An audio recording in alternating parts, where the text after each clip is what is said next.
Comme vous le savez, le CMI a commencé sa vie en 2001 et nous avons été créés pour justement apporter des solutions à des problématiques de l'époque qui étaient liées essentiellement à l'interopérabilité des différents réseaux qui préexistaient le CMI. Et donc nos actionnaires ont décidé de fusionner tous les acteurs de l'époque pour créer une seule entité qui va avoir après un rôle à l'échelle nationale et qui, depuis sa création en 2001 et sa mise en opération en 2004, a joué un rôle primordial dans le développement on va dire, de l'infrastructure des paiements au niveau du Maroc. Nous allons aborder ce développement-là par quelques chiffres pour étayer la transition, mais toujours est-il, c'est que le rôle qui a été joué par le CMI durant ces 23 dernières années a été primordial pour booster les paiements électroniques à l'échelle nationale.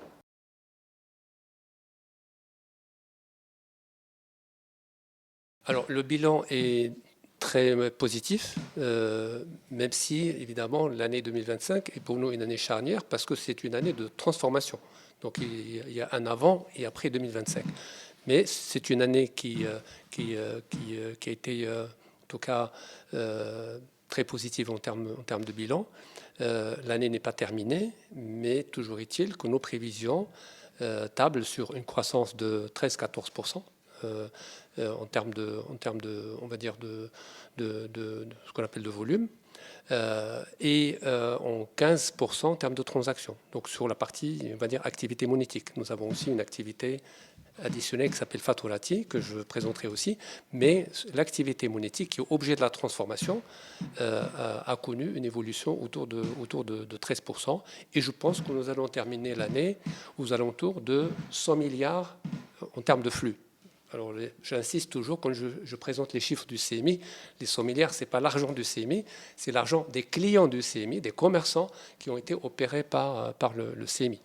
Alors, ça me donne l'occasion de faire un bilan sur les 20 dernières années.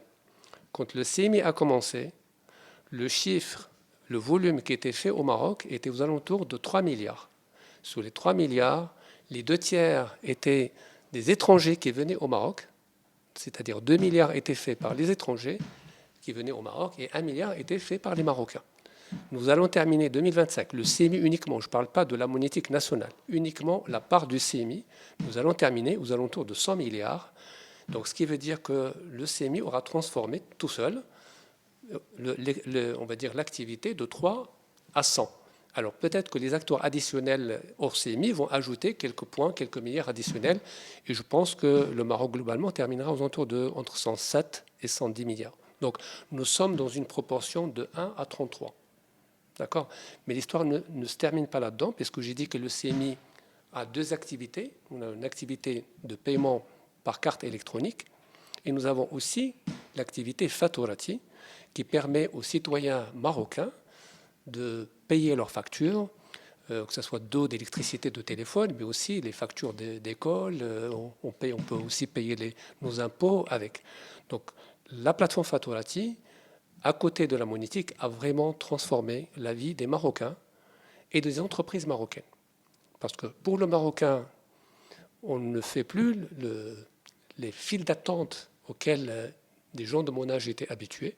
Donc une expérience très désagréable a été transformée en une expérience extrêmement agréable, puisqu'on peut maintenant tout faire allongé dans son fauteuil ou en train de regarder un match de foot. Donc, alors, l'activité Faturati, on va terminer l'année aux alentours de 220 milliards de flux. Donc, si j'additionne les 100 aux 220, on est en train de parler d'une activité globale de 320 milliards. Flashback, 20 ans, on fait 3, d'accord? 2004, on fait 3. 2025, on fait 320. Donc, on a multiplié par plus de 110. Donc voilà un peu le bilan du CMI, un bilan extrêmement positif pour l'économie nationale, pour le citoyen marocain, pour le visiteur international qui vient au Maroc, qui a une expérience évidemment qui se compare à ce qu'il peut trouver dans d'autres pays. Et donc on est fiers en tout cas de nos réalisations, de ce que nous avons fait, à la fois en 2025 avec toute la transfo, mais aussi tout ce qu'on a fait durant l'histoire du CMI, des 20 années de CMI.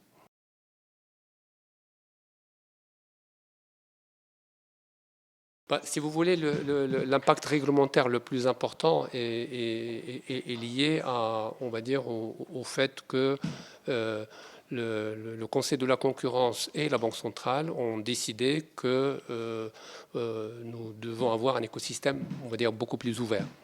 Et donc, donc c'est suite à ça que le CMI et ses banques actionnaires ont pris on va dire, un certain nombre d'engagements vis-à-vis on va dire, du Conseil de la concurrence et sous l'égide de la Banque centrale, de manière à ce que le CMI se retire un peu de l'activité, mais se retire un peu sur la carte monétique, en tout cas le paiement électronique par carte, se retire de cette activité-là en tant qu'acteur frontal et laisse sa place à des établissements de paiement qui sont des filiales de banques actionnaires du CMI, d'où la configuration dans laquelle on va dire on a opéré depuis le 1er mai, savoir les établissements de paiement occupent le terrain et derrière le CMI opère ces établissements de paiement en tant que prestataire technique dans un esprit global lié au fait que la transition doit se faire de manière douce. Le citoyen marocain ne doit rien sentir, n'est-ce pas? Et le commerçant marocain ne doit pas souffrir ou sentir ce qui est en train d'être fait. Donc tout l'enjeu pour nous, c'est d'opérer une transformation extrêmement compliquée de par la nature de notre métier, le nombre des acteurs, le nombre de partenaires internationaux avec lesquels le CMI opère au quotidien. Donc techniquement, c'est d'une extrême complexité, juridiquement aussi, mais notre fierté, c'est que frontalement, le commerçant ne sent rien et le citoyen marocain ne sent rien. Et le visiteur international qui vient pour passer des moments agréables au Maroc, qu'il puisse le faire et garder un très bon souvenir de son expérience marocaine.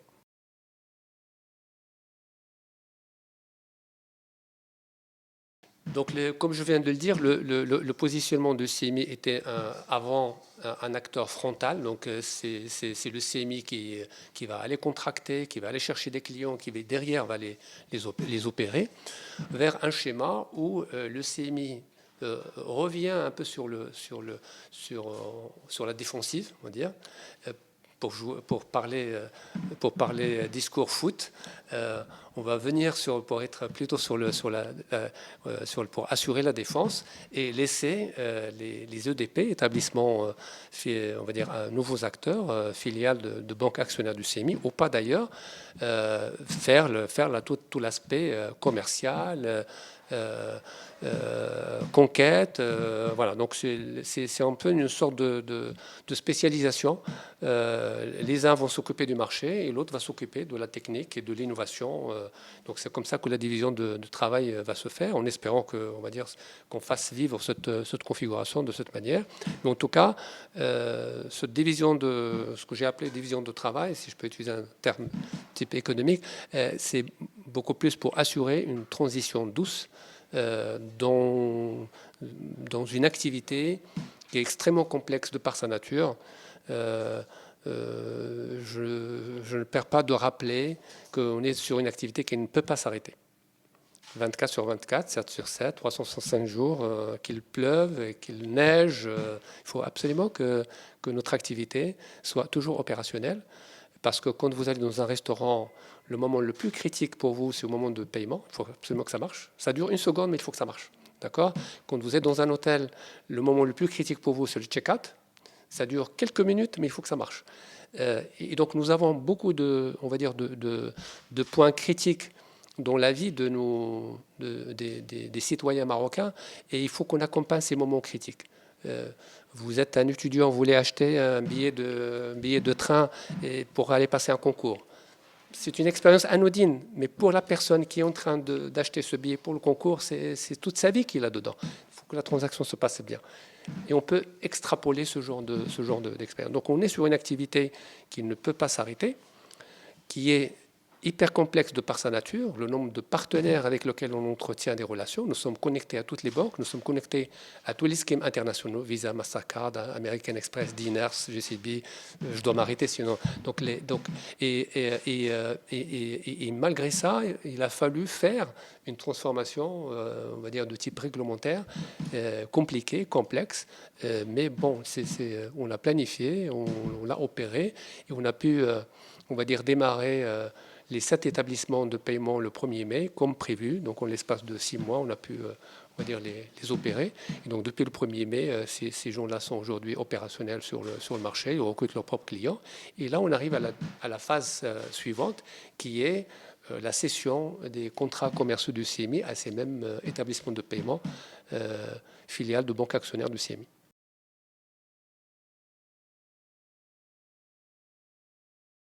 Alors, premièrement, nous avons anticipé beaucoup de choses. C'est-à-dire que avant le 1er novembre, on travaillait sur un certain nombre de scénarios. Certains étaient plus probables que d'autres, mais en tout cas, on a travaillé sur une batterie de scénarios, ce qui nous a permis, on va dire, au moment où le verdict final est tombé, c'est-à-dire le 1er novembre, on était, on va dire, déjà lancé sur les sujets les plus importants. Donc, de ce fait, je dirais, il y a un certain nombre de chantiers, notamment l'un des chantiers les plus complexes, c'était la transformation de l'ensemble de nos plateformes en plateforme, ce qu'on appelle plateforme multi-acquéreur. Donc, il a fallu toucher quasiment l'ensemble de nos logiciels en relation avec l'ensemble de nos partenaires et de nos fournisseurs et des gens avec qui on est en relation au quotidien. Donc, ça, c'est un chantier qui nous a pris on va dire, de l'été 2024 jusqu'à quasiment janvier, février 2025. Ensuite, on a utilisé le reste du temps qu'on avait, entre fin janvier, début février jusqu'au 30 avril, pour faire ce qu'on appelle dans notre jargon tous les chantiers d'homologation, c'est-à-dire la certification. Et là, il fallait homologuer chacun des EDP avec chacun des schemes internationaux, avec Visa, avec Mastercard, etc., avec le switch national, de manière à ce que chacun des acteurs soit accepté en guillemets dans le club. Voilà. Pas n'importe qui peut entrer dans le club. Pour entrer dans le club d'acquisition, il faut être estampillé par Banque Maghreb. Ensuite, il faut être homologué par les acteurs internationaux. Voilà. Et donc, il a fallu faire l'ensemble de ces steps-là, de ces étapes, de manière à ce que chacun des acteurs puisse être membre, on va dire, reconnu, effectif de club d'acquisition. Et c'est ce qui nous a permis de démarrer les opérations dès le 1er mai. Donc ça, c'est vraiment une étape importante et majeure. On va dire à partir du 1er mai, on a plutôt suivi la commercialisation et le recrutement des commerçants et le traitement des flux financiers des établissements de paiement de manière à ce qu'on s'assure que voilà, la montée en charge se passe tel que prévu, corriger les imperfections qui évidemment apparaissent dans ce genre de transformation. Et puis on a attaqué quasiment dès le mois de mai l'autre pavé, on va dire, de la transformation qui était lié à l'aspect juridique, financier et cession de contrats. Et là, on est en pleine opération de cession de contrats commerciaux vers les établissements de paiement.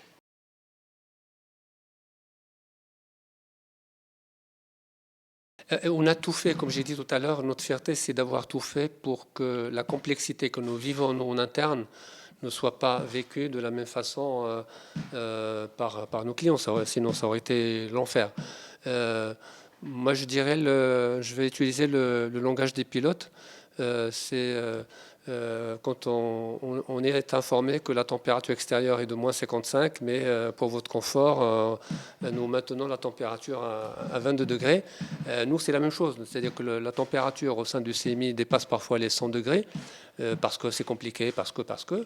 Une autre fierté, c'est de faire en sorte que le client ne sente rien, que le citoyen que je suis, que vous êtes, continue d'opérer ces paiements naturellement. Et j'insiste, encore une fois, le visiteur américain ou anglais ou français ou espagnol au Maroc passe son séjour au Maroc avec une expérience parfaite auquel il est habitué sans se soucier est-ce qu'il va être capable de payer en fin de séjour ou pas. Donc c'est vraiment ça notre... Et donc du coup, nous sommes fiers d'avoir opéré, évidemment le job n'est pas fini, d'avoir opéré une transformation qui n'a pas eu un impact négatif chez nos clients. Donc je ne parle pas qu'il y ait de temps à autre quelques désagréments pour tel ou tel commerçant. Évidemment, ce n'est pas exclu, mais dans l'écrasante majorité, nos commerçants n'ont rien vu.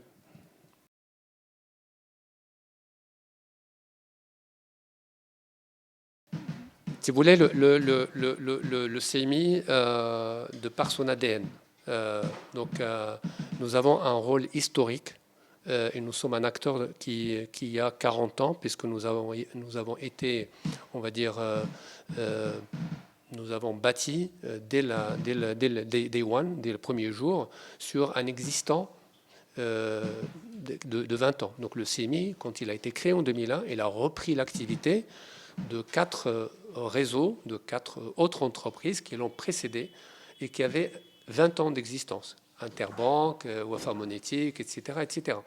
Donc c'est de la préhistoire, mais elle est importante. Donc le CMI n'a pas commencé d'une page blanche, il a commencé par fusionner 4 acteurs qui lui ont préexisté. Et nous avons construit par rapport à ça. Donc nous sommes porteurs d'une histoire de 40 ans de monétique marocaine, d'accord, et qui a commencé, je tiens à le dire, par la monétique nationale, a commencé pour permettre au Maroc d'être une terre d'accueil des touristes. Les premiers GAB au Maroc ont été installés pour servir les touristes.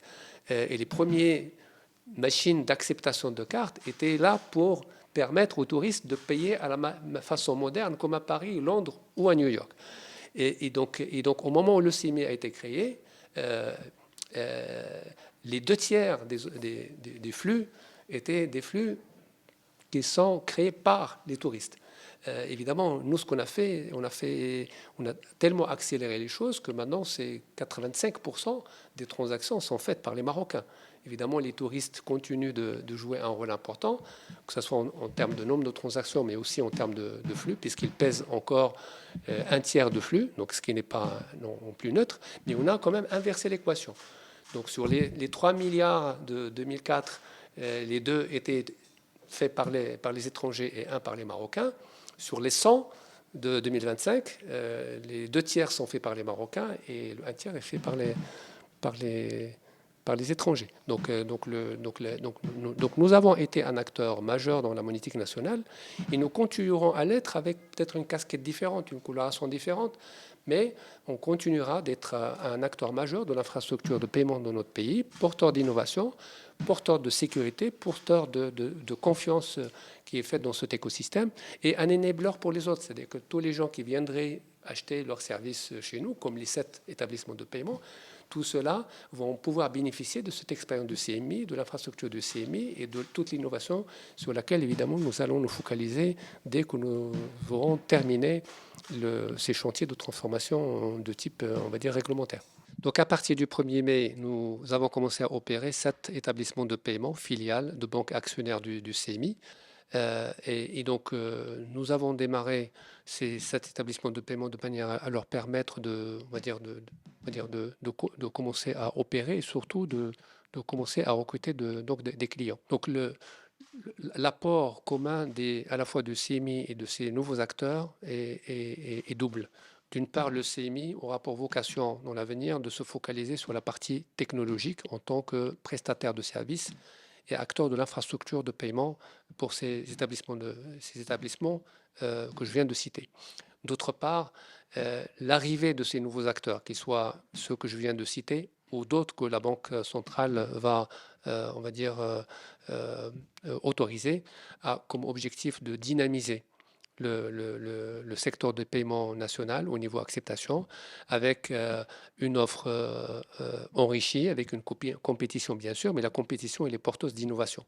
L'enjeu pour nous tous, que ce soit les acteurs de l'infra, ces établissements de paiement, et surtout à l'échelle nationale. Donc c'est surtout, on va dire, d'élargir le périmètre d'acceptation et de permettre à plus de commerçants de commencer à accepter les paiements électroniques et de rendre le gâteau marocain qui pèse aujourd'hui 100 milliards, de le rendre dans 2-3 ans 200 milliards, 300 milliards. Donc l'enjeu, c'est ça, c'est de comment agrandir le gâteau et de faire en sorte qu'on puisse retrouver les TPE ou d'autres outils d'acceptation à la fois dans les restaurants modernes, mais aussi dans les petites boutiques de tel ou tel médina. Donc comme je l'ai dit tout à l'heure, le CMI a fait un effort extraordinaire pour, on va dire, installer ces moyens d'acceptation un peu partout sur l'échelle nationale.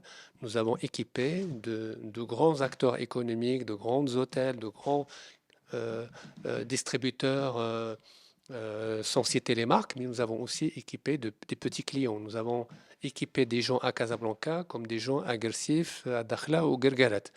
Mais il faut reconnaître que quand on va dans le commerce traditionnel marocain, que ce soit une Médina à Casablanca ou n'importe où, le nombre de TPE, évidemment, n'est pas aussi important que dans ce que j'appelle moi les commerces modernes. Donc le challenge du Maroc de demain, c'est de continuer à développer, on va dire, l'infrastructure électronique avec les commerces modernes, qu'ils soient hôtels, restaurants ou tout autre, mais aussi il faut aller attaquer les commerces traditionnels. Et c'est toute l'innovation qui est attendue sur le plan commercial de la part de ces nouveaux acteurs, mais sur le plan technologique aussi de la part du CMI, de manière à permettre à ce nouveau écosystème de réussir sa mission et de pouvoir recruter plus de commerçants et de démocratiser l'accès au paiement électronique à plus de Marocains et plus de commerçants. Donc ça, c'est vraiment l'enjeu économique au niveau national. Par rapport, on va dire, au CMI, nous allons évidemment être toujours au service des commerçants, combien même on va l'être maintenant derrière les établissements de paiement, mais on sera toujours, on va dire, là pour servir les clients de nos clients, à savoir on va dire les commerçants. Euh, Nous allons être là pour le helpdesk, nous allons être là pour les équiper, nous allons être là pour le traitement des transactions. Et donc, ils savent qu'on sera toujours, on va dire, un opérateur de confiance auquel ils peuvent faire appel à tout moment.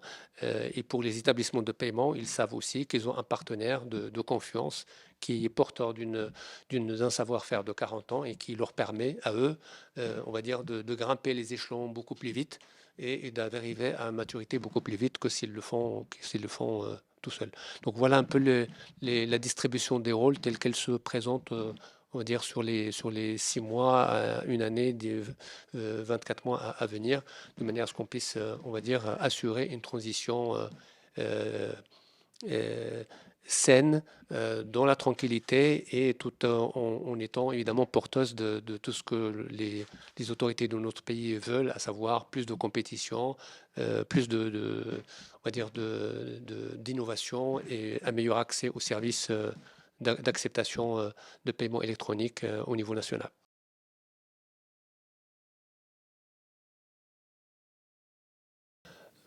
Alors, ce calendrier, évidemment, fait partie de nos engagements vis-à-vis du Conseil de la concurrence. Et je rappelle que les engagements, c'était 1er novembre 2024, le CIMI arrête de commercialiser de nouveaux contrats, c'est-à-dire de recruter des clients avec lesquels il n'avait pas de relation avant. Donc depuis le 1er novembre 2024, nous ne maintenons que nos clients existants. Tous les commerçants avec qui on n'a jamais eu de relation, ils étaient obligés d'aller chez d'autres confrères. Donc ça faisait partie de notre engagement. C'est à partir du 1er novembre, le CMI s'arrête de recruter de nouveaux clients. Par contre, après 6 mois, 1er mai 2025, nous avons démarré les établissements de paiement de nouveaux acteurs et ceux-là ont été autorisés par le Conseil de la concurrence, évidemment, à recruter au même titre que tous les acteurs. Donc, et là, notre rôle a été de les accompagner, de leur permettre justement d'être opérationnels dans un délai aussi court que 6 mois et de pouvoir monter en compétences et en charge de manière progressive. Donc, c'est ce qu'on a fait depuis le premier. Parallèlement, à ce démarrage du premier, on a préparé justement cette phase finale qui est objet de votre question, à savoir la cession de contrat, d'accord, qui a fait l'objet, on va dire, d'un certain nombre de chantiers internes avec l'ensemble de nos actionnaires et l'ensemble des acteurs de cette opération. Donc là, effectivement, on arrive à la phase, on va dire, fatidique de cession de contrat, qui s'opère en fait à deux niveaux. Il y a un premier niveau qui est purement, on va dire, juridique, et là on est obligé d'informer nos clients qu'on est en train de céder leur contrat à tel ou tel EDP, et nous avons privilégié de céder systématiquement, chaque fois que c'est possible, un client, un commerçant, à l'EDP qui est filiale de la banque chez laquelle l'EDP a un compte bancaire. Donc si vous êtes un commerçant, que vous avez votre compte bancaire chez la banque A, nous allons d'abord regarder si la banque A à un établissement de paiement qui est acquéreur. Si tel est le cas, nous allons vous proposer d'aller vers cet acquéreur-là. Et l'idée pour nous, c'est d'essayer de privilégier une relation commerciale existante de manière à ce que cette relation de confiance se maintienne dans le temps. Donc là, on est sur une phase plutôt juridique et on est obligé de la faire. La deuxième, c'est effectivement, elle est plutôt technique. Et là, on va opérer une bascule technique on va dire, des équipements de nos clients, du CMI vers l'EDP en question. L'objectif pour nous, c'est que ça se passe un jour J. Le jour J, à 23h59, les transactions vont être opérées par le CMI. Et 3 secondes après, ils sont opérés par le nouvel acquéreur de manière complètement transparente pour le commerçant. Donc je tiens à insister que nous sommes en train de déployer tous les moyens de manière à ce que cette transition, on va dire techniquement, se passe de manière incolore et inodore pour nos commerçants, de sorte à ce que leurs opérations ne soient en aucun cas impactées par cette session. Évidemment, on est à la disposition de nos clients s'il y a le moindre souci. Nos équipes sont totalement mobilisées pour faire face à toute cette situation. Mais notre engagement, c'est de faire en sorte que cette transition se passe en douceur.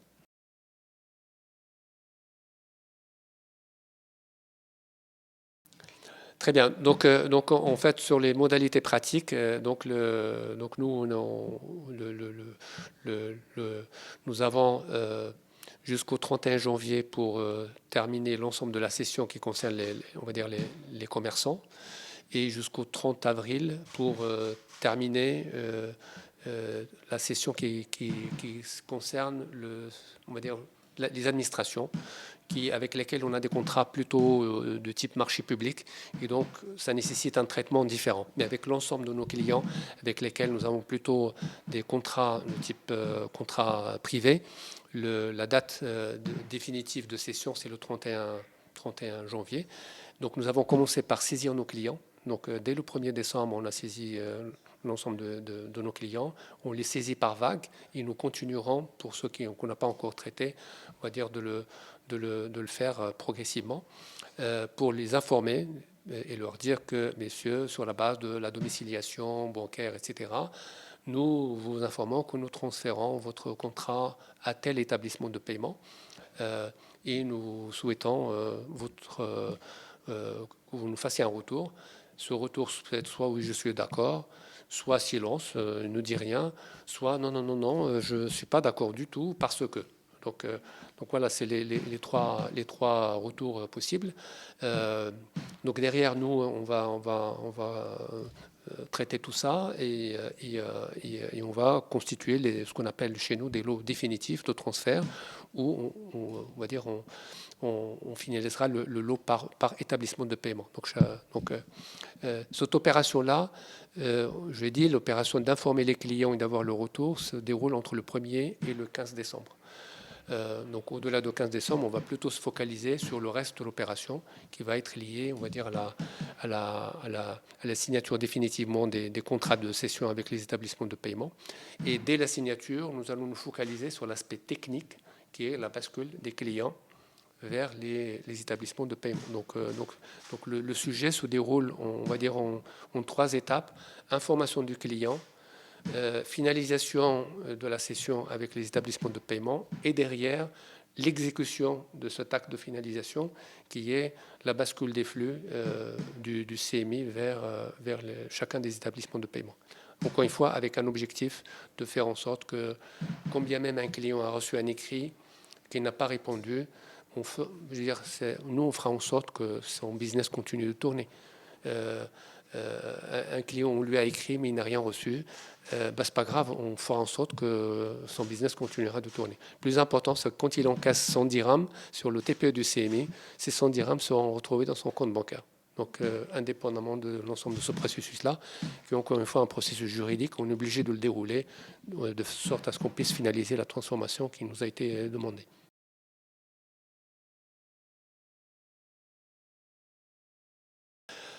Alors effectivement, ce qui change, c'est que nous, sur le plan légal, nous transférons le contrat dans les conditions actuelles du CMI vers le DP en question. Donc le contrat, après cette session, sera avec, je veux dire, de manière automatique, son contrat du CMI deviendra un contrat avec l'établissement en question. Donc avec tout ce qu'un contrat peut porter en termes on va dire d'obligations et de droits. Et donc ça, c'est effectivement la partie importante de la transformation. Maintenant, ce qui ne change pas, c'est que le CMI est derrière de toutes les façons. C'est nous qui opérons. Le TPE qui est aujourd'hui opéré par le CMI sera opéré par le CMI demain et dans 6 mois et dans 1 an et espérons-le dans 15 ans. Et le service est rendu par le CMI. Donc, encore une fois, tout l'enjeu pour nous, c'est d'opérer cette transformation telle qu'elle nous a été demandée, mais de l'opérer telle qu'elle a été demandée, de manière douce, responsable et de manière transparente par rapport à l'activité économique de nos commerçants. C'est vraiment très, très important. En tout cas, notre fierté sera mesurée sur le fait qu'on fera ça comme ce qu'on a fait jusqu'à maintenant. Tout va, alhamdoulilah, sans impact sur nos commerçants. Donc on continue de porter ça comme vraiment attente prioritaire, c'est de dire on fait cette transformation sans impact sur nos commerçants.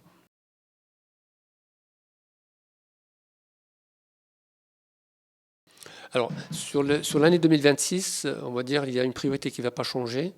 On va dire il y a 2 priorités qui ne vont pas changer. La première, c'est de continuer la transformation. Comme je l'ai dit, ce qu'on est en train de faire maintenant va nous porter dans sa première composante commerçant, on va dire privé ou aussi assimilé à commerçants privés jusqu'au 31 janvier. Donc déjà, on est un mois en 2026. Et pour les administrations, la transfo va continuer aussi jusqu'à avril.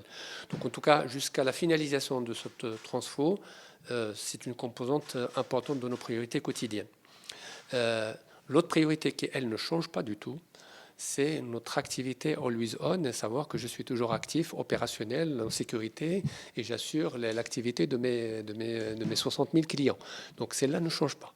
And by the way, il n'a pas changé.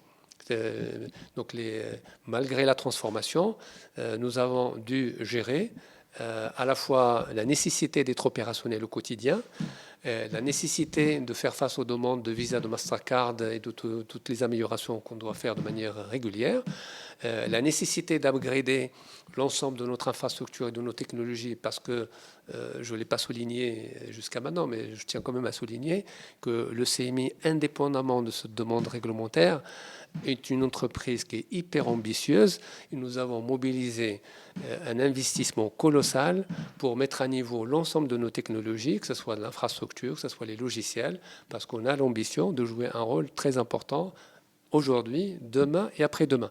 Donc ça, c'était des chantiers, on va dire, qui ont accompagné le chantier réglementaire dont on a parlé depuis tout à l'heure. Donc la continuité de nos chantiers, on va dire, restera notre priorité. Et évidemment, comme le rôle du CMI sur la partie, en tout cas monétique, comme on l'a dit, change, puisqu'on va, on va dire, sortir de la partie offensive du métier pour rester, on va dire, un prestataire technique pour les établissements de paiement. C'est une responsabilité parce que, je veux dire, à ce moment-là, le CMI va devoir être beaucoup plus offensif sur la partie technologie, puisque c'est l'espace qui nous est permis. Eh bien, il va falloir qu'on soit beaucoup plus offensif sur l'innovation. On l'a toujours été, mais là, ça va devenir notre spécialité. Donc, ce qui veut dire qu'on va mettre un focus beaucoup plus important sur tous les chantiers d'innovation au service à la fois de nos clients directs, qui sont les établissements de paiement, mais surtout de nos clients indirects, qui sont évidemment dans ce nouveau schéma, les commerçants. Donc, c'est clair que l'innovation va être évidemment un élément hyper important pour nous et on le fera de manière intelligente et dans l'accompagnement, on va dire, des chantiers nationaux. Dans quelques jours, on va tous vivre sous le vibe de la Coupe d'Afrique, mais dès janvier, ça sera derrière nous et tout le cap sera, on va dire, le cap sera pris sur le mondial. Donc nous allons accompagner et nous ferons le job par rapport à tout ce qu'il y a lieu de faire dans le domaine de l'infrastructure monétique, de manière à ce que le Maroc soit prêt pour les différentes échéances qui nous attendent, y compris celle du mondial. Et tous les chantiers de digitalisation on va dire, on va dire les chantiers nationaux qui sont liés à l'amélioration de l'expérience du Marocain, à l'amélioration de la performance de l'entreprise marocaine. Voilà, donc c'est tout ce que nous avons vécu derrière ces 10 dernières années. Il faut se dire que les 10 prochaines années vont aller plus vite et beaucoup plus, avec beaucoup plus d'innovation.